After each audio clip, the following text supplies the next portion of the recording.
Hello everyone, Sanbonani Dumela. A full bench of Supreme Court of Appeal (SCA) judges is what stands between relative freedom or going back to jail for former President Jacob Zuma. The former president and the Department of Correctional Services are appealing an earlier Gauteng High Court ruling that set aside the decision by former Correctional Services Commissioner Arthur Fraser to grant the former president medical parole. Zuma's legal defense spent most of Monday arguing that his release on medical grounds was above board and that Fraser had exercised his discretion. Advocate Dalimpofu for Zuma and lawyers representing the Department of Correctional Services made submissions before a full bench of Supreme Court of Appeal judges on Monday defending Fraser's decision.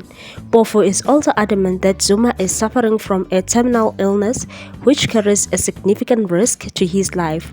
While Jacob Zuma's medical records are redacted and classified, Pofu did a reference to a lesion on the colon which had been noted in one of the medical reports supporting his release.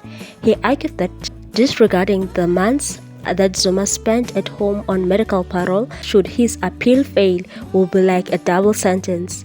Zuma's 15-month sentence comes to an end on October 7. Dali told the SCA that Fraser was not a Sangoma and there was no way he could have predicted that his decision to grant parole for Zuma would be taken on a review. He said that the public officials with a discretionary administrative power like Fraser have certain status, but it doesn't necessarily mean that they must be experts.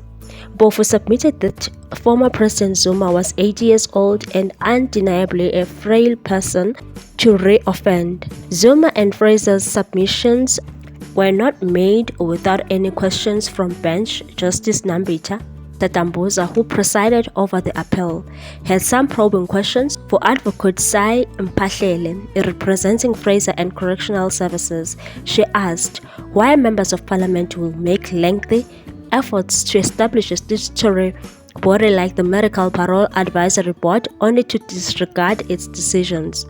The appeal board found that there were no grounds to release Ubaba Ungqamalala on medical parole. Dambusa asked why will the legislature go to all the trouble of putting together a body of 10 or 11 medical practitioners who will decide by the way of a majority what the condition of the applicants is, if their condition will be considered similarly as the applicant's doctor.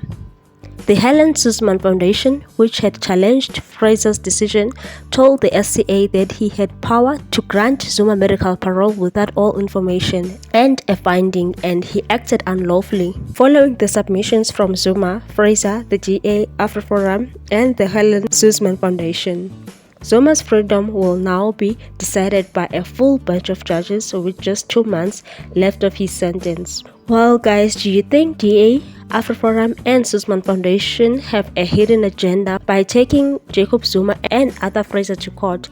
Share your thoughts on this one. Thanks for watching. Please subscribe for more news.